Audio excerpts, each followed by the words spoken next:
নমস্কার বন্ধুরা, আমি পায়েল আর আপনারা শুনছেন পিএমজি অডিও।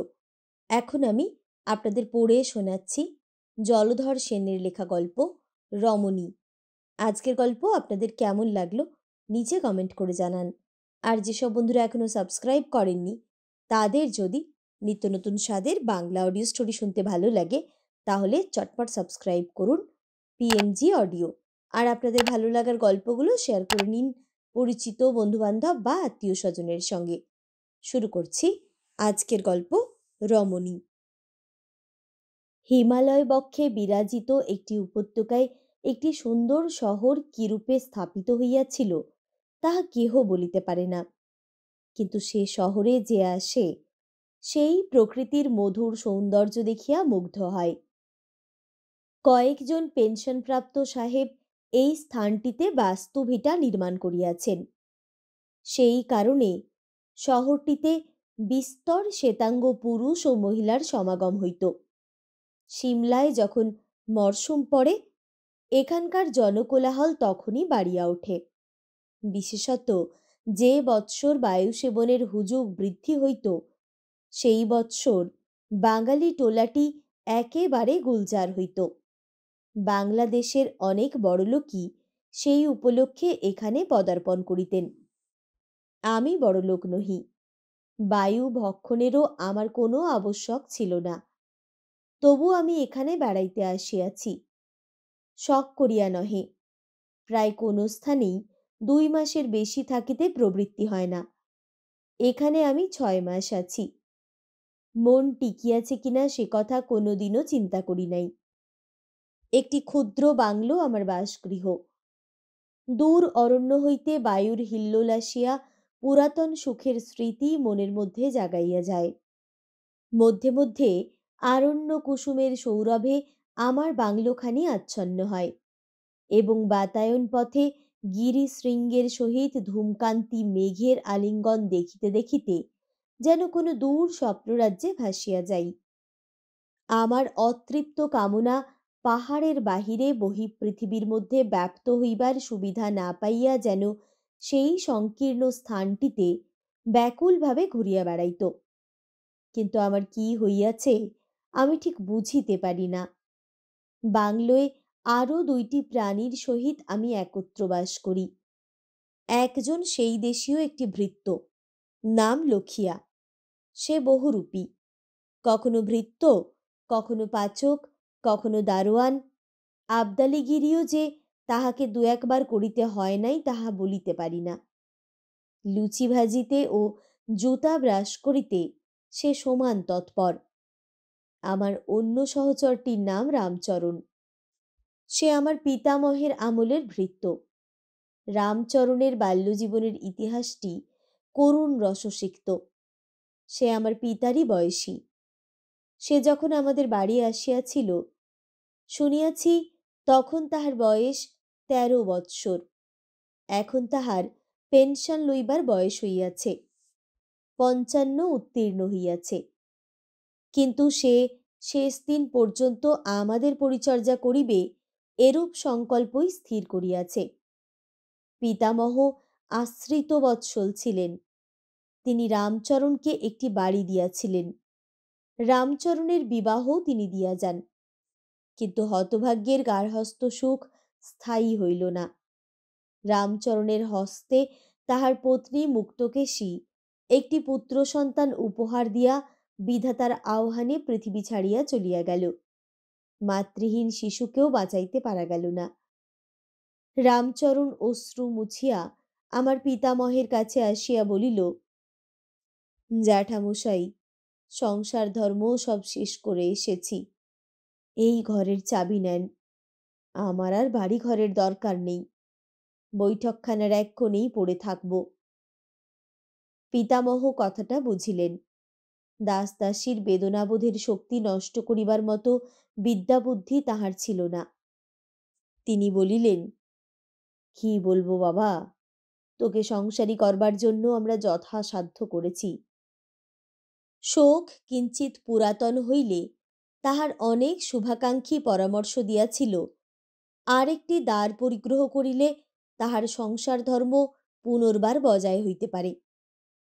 রামচরণ সে কথার কোনো উত্তর দিত না। সে আমার ভগিনী সুরবালাকে কোলের মধ্যে টানিয়া লইয়া বলিত, এদের নিয়েই আমার সংসার। আমি সূতিকা গৃহ হইতে বাহির হইলে রামচরণই আমাকে কোলে তুলিয়া লয়। সংসারে আসিয়া মাতৃক্রোড় হইতে সর্বপ্রথম তাহার ক্রোড়েই আশ্রয় লাভ করি। মা আমার স্বর্গে গিয়াছেন। এখনো কত সময়ে রামচরণের স্নেহের কোলে মাথা রাখিয়া দগ্ধ জীবন শান্ত করি। রামচরণের নিকট আমি এখনো খোকাবাবু।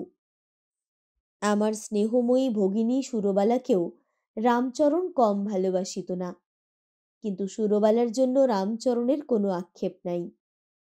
সুরবালাকে রামচরণ ননী বলিয়া ডাকিত। ননীর জন্য সময়ে অসময়ে তাহার মন কেমন করিত, কিন্তু ননী সম্বন্ধে সে নিশ্চিন্ত। আমার ভগিনীপতি ভবেশবাবু একজন বড় ডেপুটি। দুই হস্তে উড়াইবার মতো পৈতৃক সঙ্গতি থাকা সত্ত্বেও তিনি কেন চাকরি করেন সে রহস্য আমি কখনো ভেদ করিবার চেষ্টা করি নাই। বোধ করি রায়বাহাদুর খেতাবই তাহার একমাত্র লক্ষ্য নহে। যাহা হউক, সুরবালা যোগ্য পাত্রেই পড়িয়াছে। সুরবালা সংসারের কর্ত্রী। আমার ডেপুটি ম্যাজিস্ট্রেট ভগিনীপতি তাহাকে তাহার উপরওয়ালা ম্যাজিস্ট্রেট অপেক্ষা অধিক ভয় করিতেন। আমি যেদিনের কথা বলিতেছি সেদিন বৈশাখ মাস। অপরাহ্নে হঠাৎ মেঘ করিয়া বৃষ্টি আসিল। বাংলোর সার্সিগুলো বন্ধ করিয়া আমি একখান নেয়ারের খাটে শুইয়া শূন্য দৃষ্টিতে ঘরের কড়িকাঠের দিকে চাহিয়া কি ভাবিতেছিলাম তাহা তখন কেহ আমাকে জিজ্ঞাসা করিলেও বলিতে পারিতাম না। রামচরণ আমার মাথার কাছে বসিয়া দেশে আমাদের বাগানে এবার কি পরিমাণে আম ফলিয়াছে তাহারই আলোচনা লইয়া ব্যস্ত ছিল। সে কথা দু একবার আমার কর্ণে প্রবেশ করিল। শেষে রামচরণ উঠিয়া একটা জানালা খুলিয়া দিল। একটা জলের ঝাপটা ঘরের মধ্যে প্রবেশ করিল। রামচরণ জানালা বন্ধ করিয়া আমার পায়ের কাছে আসিয়া বলিল, খোকাবাবু, তোমার পায়ে একটু হাত বুলোই। আমার চক্ষু সিক্ত হইয়া উঠিল। হঠাৎ বোধ করি পূর্ব কথা রামচরণের মনে পড়িয়া গেল। সে বলিল, খোকাবাবু, অল্পের জন্য এমন সাজানো সংসারটা নষ্ট করলে। এ আফসোস মরলেও আমার তো যাবে না। রামচরণ আমার সংসার ত্যাগের কারণ জানিত। পৃথিবীতে আমরা তিনজন মাত্র লোক ইহা জানিতাম, রামচরণ, আমি আর আর একজন। সে কে তাহা একটু ভাঙিয়া বলিলে কথাটা বুঝিতে পারা যাইবে। সে অনেক পূর্বকার কথা, প্রায় 10 বৎসর পূর্বের। আমার বয়স এখন 27 বৎসর। এখন আমি কলিকাতা বিশ্ববিদ্যালয়ের এম.এ নামক চক্রচিহ্নিত শিক্ষিত যুবক। কিন্তু যে ক্ষুদ্র ঘটনাটি এই তুচ্ছ জীবনের গতি পরিবর্তিত করিয়াছিল তাহা ঠিক 10 বৎসর পূর্বেই সংঘটিত হইয়াছিল। 10 বৎসর পূর্বের সহিত আজিকার দিনের ঘনিষ্ঠ সম্বন্ধ আমি মর্মে মর্মে অনুভব করিতেছি। 17 বৎসর বয়সের যে উৎসাহ, উদ্যম, যে প্রফুল্লতা, যে হৃদয় ভরা স্ফূর্তি, তাহার তুলনা দুর্লভ। বর্ষা জলপুষ্ট লতার শ্যামলতা, প্রভাত পদ্মের বর্ণের অরুণিমা, শরতের পূর্ণচন্দ্রের শুভ্র কিরণে যূথিকার হাসি, এ সকল অনেকবার দেখিয়াছি, কখনো কখনো মুগ্ধও হইয়াছি। কিন্তু নারী মুখের সৌন্দর্য কি তাহা তখন ঠিক বুঝিতে পারিতাম না। যে সৌন্দর্য চিরদিন চিত্তকে মরীচিকার মতো উৎক্ষিপ্ত করিয়া শূন্যে মিশাইয়া যায়, তাহার মহিমা তখনও আমি অনুভব করিতে পারি নাই। 17 বৎসর বয়সে এলে পাশ করিয়া আমি সুরবালার শ্বশুরবাড়ি যাই। সুরবালার বয়স তখন 15 বৎসর। তাহার 1 বৎসর পূর্বে সুরবালার বিবাহ হইয়াছিল। আমার ভগিনীপতি ভবেশবাবু তখন বিএ পাশ করিয়া প্রেসিডেন্সিতে এম.এ পড়িতেন। পূজার ছুটিতে তিনি বাড়ি আসিয়াছিলেন। আমি পূজার অবকাশে সুরবালাকে দেখিতে তাহাদের বাড়ি গিয়াছিলাম। আমি ভবেশবাবুদের বাড়ি উপস্থিত হইলে ভবেশবাবু আমাকে আদর করিয়া একেবারে অন্দরমহলে লইয়া চলিলেন। তাহার শয়নকক্ষে দুখানি চেয়ারে আমরা মুখোমুখি হইয়া গল্প করিতেছি, এমন সময়ে একটি যুবতী কি কিশোরী ঠিক বলিতে পারি না, সুরবালার প্রায় সমবয়স্কা একটি সুন্দরী, দাদা বড় মজা হয়েছে বলিয়া উন্মুক্ত হাস্যে যেন হঠাৎ কক্ষটি ঝংকারিত করিয়া বিদ্যুতের মতো সেই কক্ষে প্রবেশ করিল। হঠাৎ আমাকে দেখিয়া মুখখানি লাল করিয়া থমকিয়া দাঁড়াইল। তাহার হাসি ও ব্যস্ততা মুহূর্তের মধ্যে অদৃশ্য হইল। এক মুহূর্ত সেখানে দাঁড়াইয়া মুখখানি নত করিয়া অত্যন্ত অপ্রস্তুতভাবে গৃহ হইতে চলিয়া গেল। তাহার দাদা তাহাকে ফিরাইবার জন্য কতবার ডাকিলেন, দ্বার পর্যন্ত অগ্রসর হইয়া তাহাকে ডাকিলেন, সুন্দরী ফিরিল না।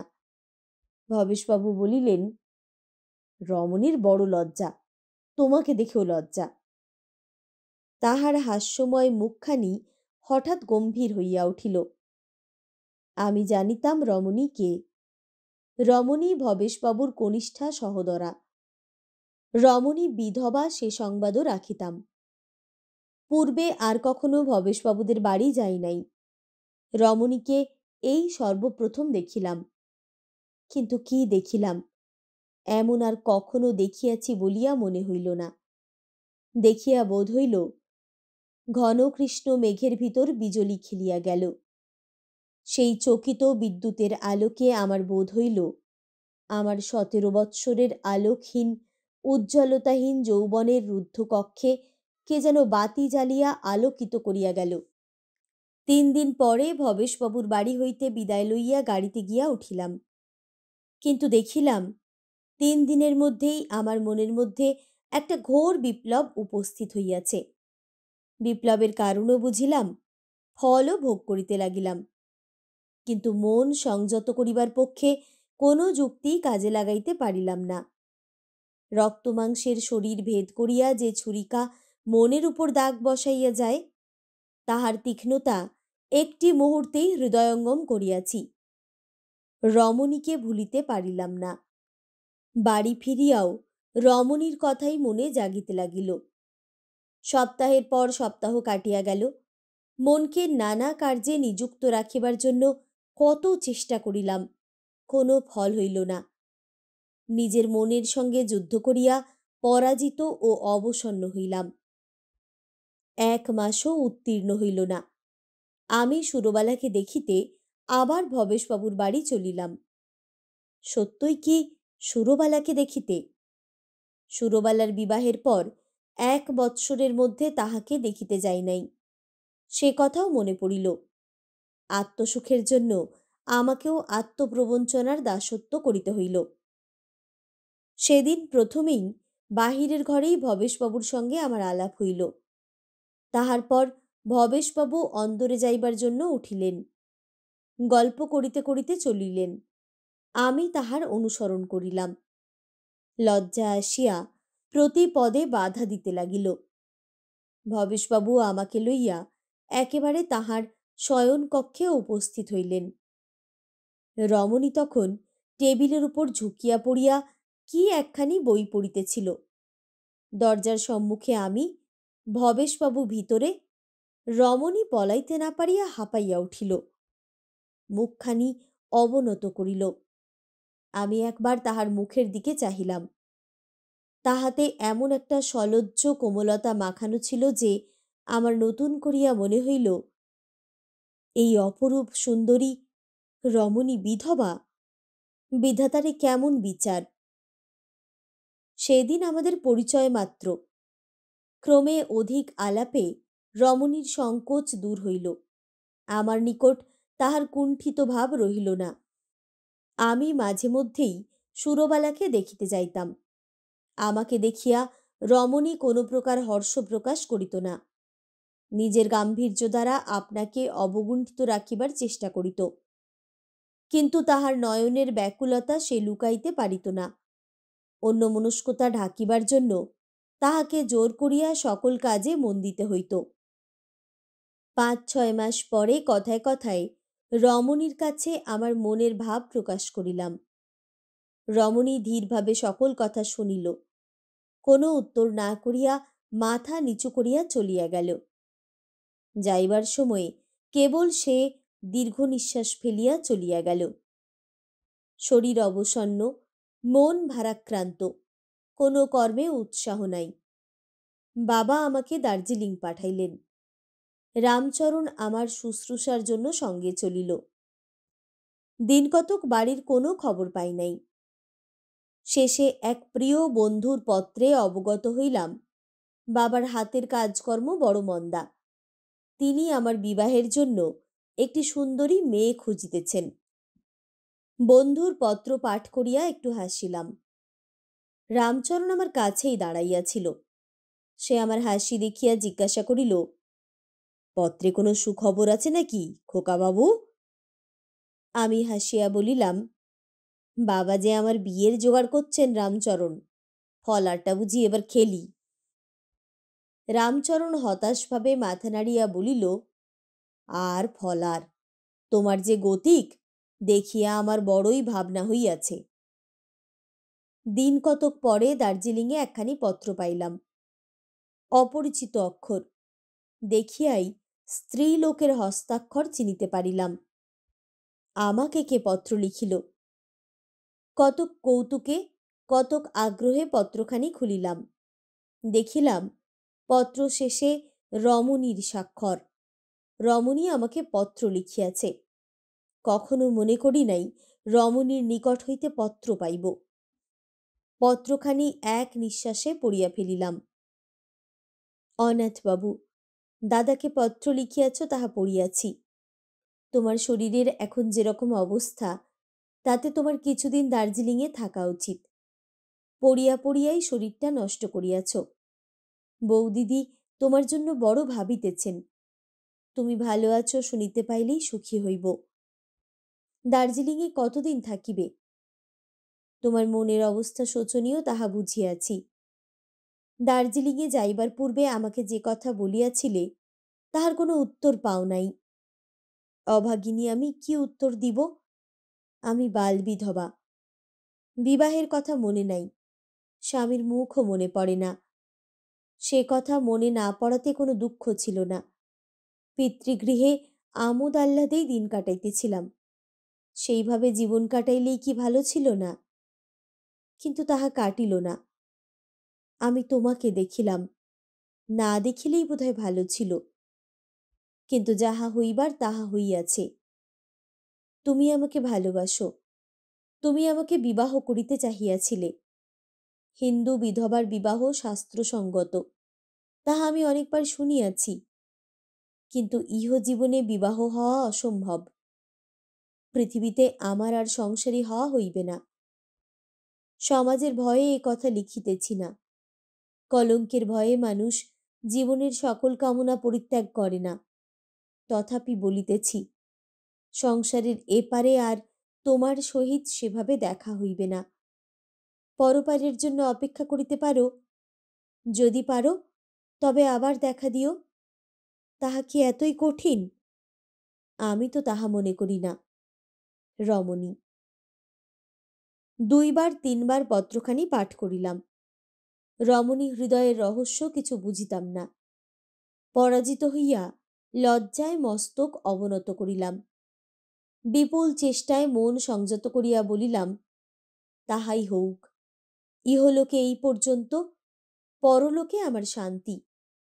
ইহলোকের এই গণ্ডিটুকু অতিক্রম করিতে আর কতদিনই বা অপেক্ষা করিতে হইবে? যথাসময়ে রমণীকে সে কথা জানাইলাম। আরও 5 বৎসর কাটিয়া গিয়াছে। ইতিমধ্যে অনেক উমেদার আমাকে তাহাদের কন্যারত্ন সম্প্রদানের প্রস্তাব করিয়া বাবাকে ধরিয়াছিলেন। কেন বিবাহ করিব না সে কৈফিয়ত পিতার কাছে দিলাম না। জলের মতো দিন কাটিতে লাগিল। সব কয়টা দিন একসঙ্গে কাটিলেই বাঁচিতাম। পূর্বের মতো মধ্যে মধ্যে ভবেশবাবুর বাড়ি যাই। রমণী পূর্বের ন্যায় হাসিয়া কথা কয়, গল্প করে, কিন্তু কখনো কোনো ভাবান্তর দেখি নাই। আমারও শিক্ষা হইয়াছিল, আমিও কোনোদিন অন্য চিন্তা করি নাই। প্রেমের আকর্ষণ আমাকে রমণীর নিকট টানিয়া আনিত, কিন্তু মোহ সেই দেবীর সম্মুখে আমাকে বিহ্বল করিতে পারিত না। রমণী যখন আমার সম্মুখে আসিয়া দাঁড়াইত, তখন তাহাকে আমার ছায়া বলিয়া অনুভব করিতাম, কিন্তু মনের কোণেও বিন্দুমাত্র পার্থিব কামনার উদয় হইত না। রমণীর দৃষ্টান্তে আমি মন সংযত করিয়াছিলাম।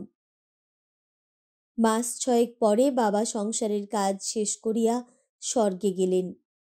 মা তো অনেক পূর্বেই গিয়াছিলেন। বাড়িতে পরিবারের মধ্যে আমি আর রামচরণ। বাবার মৃত্যুর পর রামচরণ আমাকে বিবাহ করিবার জন্য আর একবার ভালো করিয়া ধরিল। আমার সেই এক উত্তর, একটু নীরব হাসি। বেচারা বৃদ্ধ আমার কথা কি বুঝিবে? ভবেশবাবুই আমার একরকম অভিভাবক হইয়া উঠিলেন। পূর্বেই এম.এ. পাশ করিয়াছিলাম। তাহার ইচ্ছা আমি উকিল হই, না হয় ডেপুটিগিরির পরীক্ষা দিই। সংসারী হইবার জন্য ভবেশবাবু পীড়াপিড়ি করিতে লাগিলেন।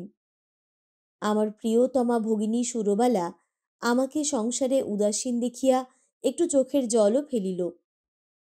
আমি কখনো দেশান্তরে ঘুরিয়া বেড়াই, কখনো বা কয়েক মাস নির্জনে পড়াশুনো করি। জীবন যখন বড় বৈচিত্র্যহীন বলিয়া মনে হয়, তখন ভবেশবাবুর বাড়ি গিয়া সুরবালার 2 বৎসরের ছেলে বুড়োকে কোলে পিঠে লইয়া আমোদ করি। একদিন অপরাহ্নে বাড়িতে বসিয়া পড়াশুনো করিতেছি, এমন সময়ে ভবেশবাবুর এক পত্র পাইলাম। 3 দিন হইতে রমণীর জ্বর, বিকারের লক্ষণ প্রকাশিত হইয়াছে। আমি আর স্থির থাকিতে পারিলাম না। সেই দিনই রমণীকে দেখিতে ভবেশবাবুর বাড়ি যাত্রা করিলাম। পরদিন সন্ধ্যার সময়ে ভবেশবাবুর বাড়িতে উপস্থিত হইলাম। রমণীর শয়নকক্ষে উপস্থিত হইয়া দেখিলাম ভবেশবাবু ও সুরবালা রমণীর শয্যাপ্রান্তে গম্ভীরভাবে বসিয়া আছেন। ডাক্তার আধ ঘণ্টা পূর্বে রমণীকে দেখিয়া গিয়াছেন। জীবনের আশা অতি অল্প, রাত্রি কাটে কিনা সে বিষয়ে তিনি সন্দেহ প্রকাশ করিয়া গিয়াছেন। সব কথা শুনিলাম। রমণীর শয্যাপ্রান্তে বিহ্বলভাবে বসিয়া ধীরে ধীরে সকল কথা শুনিতে পাইলাম। আমার বক্ষে রক্তস্রোত স্তম্ভিত হইয়া গেল। ব্যাকুল দৃষ্টিতে আমি একবার ইহলোকের পরপারের সেই যাত্রীর দিকে চাহিলাম। তখনও রমণীর সংজ্ঞা বিলুপ্ত। সেই দিন অপরাহ্ন হইতেই রমণী অজ্ঞান। আমি মাথায় হাত দিয়া সেই একই স্থানে একইভাবে বসিয়া রহিলাম। সমস্ত দিনের পথশ্রমে দেহ অবসন্ন হইয়াছিল। মানসিক দুশ্চিন্তায় দেহের অবসাদকে আচ্ছন্ন করিয়া ফেলিল। রাত্রি প্রায় 1টার সময় একবার রমণীর জ্ঞান সঞ্চার হইল। মনে হইল চারিদিকে চাহিয়া সে যেন কাহাকে খুঁজিতেছে। পাশ ফিরাইয়া দিলে রমণী আমাকে দেখিতে পাইল। একবার আমার মুখের দিকে চাহিল। তাহার চক্ষে একটি অলৌকিক তীব্র জ্যোতি দেখিতে পাইলাম। ইহলোকের প্রান্তসীমায় সমুপস্থিত মরণাহত কোনো নর বা নারীর চক্ষে তেমন জ্যোতি পূর্বে কখনো দেখি নাই। রমণী অতি ধীরে আমার হাতখানি তাহার উভয় হস্তের মধ্যে টানিয়া লইল। একবার তাহার ওষ্ঠ নড়িল, কি যেন বলিবার চেষ্টা করিতেছিল, কিন্তু কথা ওষ্ঠ অতিক্রম করিতে পারিল না। আমি বাষ্পরুদ্ধ কণ্ঠে জিজ্ঞাসা করিলাম, রমণী, কথা কহিতে কি বড় কষ্ট হইতেছে? রমণী ক্ষীণ স্বরে বলিল, কষ্ট? না, কষ্ট কিছুই না। আমি চলিলাম, জানি একদিন তুমিও আসিবে। রাত্রি শেষে সব শেষ হইয়া গেল। সুরবালা রমণীর বুকের উপর পড়িয়া কাঁদিতে লাগিল। রমণীর মৃত্যু ছায়া সমাচ্ছন্ন পাণ্ডুর মুখের দিকে আমি আর চাহিতে পারিলাম না। ধীরে ধীরে রাজপথে আসিলাম। আকাশে চাঁদের আলো, বাতাসে ফুলের গন্ধ, বিজন রাজপথ, স্তব্ধ প্রকৃতি যেন নিদ্রা ঘোরে আচ্ছন্ন। আমি উন্মত্তের ন্যায় পথ বাহিয়া চলিতে লাগিলাম। ক্রোশের পর ক্রোশ অতিক্রম করিলাম। ক্রমে পূর্বাকাশ লোহিত হইয়া উঠিল। চন্দ্রকিরণ মলিন হইয়া গেল। বনান্তরালে বিহঙ্গের পক্ষান্দোলন কর্ণে প্রবেশ করিতে লাগিল। মুক্ত প্রান্তরের উপর দিয়া সুশীতল সমীরণ প্রবাহ নিদ্রাতুর বিশ্বের নিঃশ্বাসের মতো বহিয়া গেল। চরাচর ধ্বনিত করিয়া, আমার হৃদয় মথিত করিয়া কেবল একটা কথা আমার কর্ণে প্রবেশ করিতে লাগিল, আর সময় নাই, আমি চলিলাম। যেন রাত্রি উষার রক্তিম অঞ্চলে মুখ ঢাকিয়া বলিতেছে, আর সময় নাই, আমি চলিলাম। আকাশের চন্দ্র পশ্চিম গগনে ঝুঁকিয়া পড়িয়া ম্লান দৃষ্টিতে ধরণীর দিকে চাহিয়া বলিতেছে, আর সময় নাই, আমি চলিলাম। নৈশবায়ু বৃক্ষপত্র কম্পিত করিয়া শুষ্ক পত্র উড়াইয়া খোলা মাঠের উপর দিয়া ছুটিয়া চলিতে চলিতে বলিতেছে, আর সময় নাই, আমি চলিলাম। জীব জগতের শক্তি যেন পূর্ব দিকে অঙ্গুলি প্রসারণ করিয়া অস্ফুট স্বরে বলিতেছে, আর সময় নাই, আমি চলিলাম। আমার জীবনের দিন কবে ফুরাইবে? কবে আমি এই কথা বলিতে পারিব? সমস্ত দিন পথে পথে কাটিয়া গেল। আমার ক্ষুধা তৃষ্ণা নাই, পথশ্রমে কষ্ট নাই। আমি রাত্রি শেষে গৃহে ফিরিলাম। দ্বারে আঘাত করিতেই রামচরণ উঠিয়া দ্বার খুলিয়া দিল। আমাকে দেখিয়া সে স্বপ্নাবিষ্টের মতো বলিয়া উঠিল, খোকাবাবু, এত রাত্রে তুমি কোথা হতে আসছ? খবর সব ভালো তো? রামচরণ প্রদীপ জ্বালিল। দীপালোকে রামচরণ আমার মুখ দেখিয়া দুই হাত সরিয়া গেল। স্তম্ভিতের মতো ক্ষণকাল আড়ষ্টভাবে দাঁড়াইয়া রহিল। শেষে ব্যাকুলভাবে বলিল, খোকাবাবু, তোমার এই অবস্থা কেন? কি হয়েছে খোকাবাবু? আমি আর স্থির থাকিতে পারিলাম না। রামচরণকে সকল কথা, আমার জীবনের গুপ্ত ইতিহাস বলিয়া হৃদয়ভার লঘু করিলাম। আমার কথা শুনিয়া রামচরণ কাঁদিয়া ফেলিল, কথা কহিতে পারিল না। আমি হাত পা ধুইয়া শয্যায় পড়িয়া এপাশ ওপাশ করিতে লাগিলাম। প্রভাতের কিছু পূর্বে বোধ করি একটু তন্দ্রা আসিয়াছিল। তন্দ্রা ঘুরে স্বপ্ন দেখিলাম, রমণী আমার শিয়রে দাঁড়াইয়া বলিতেছে, আর সময় নাই, আমি চলিলাম। চক্ষু মেলিয়া দেখিলাম, উন্মুক্ত গবাক্ষ পথে অরুণের রক্তিমালোক আমার শয়নকক্ষে প্রবেশ করিয়াছে। বৃদ্ধ রামচরণ আমার শিয়রে বসিয়া সস্নেহে আমার মস্তকে হাত বুলাইতেছে। জীবনটাকেই স্বপ্ন বলিয়া মনে হইল।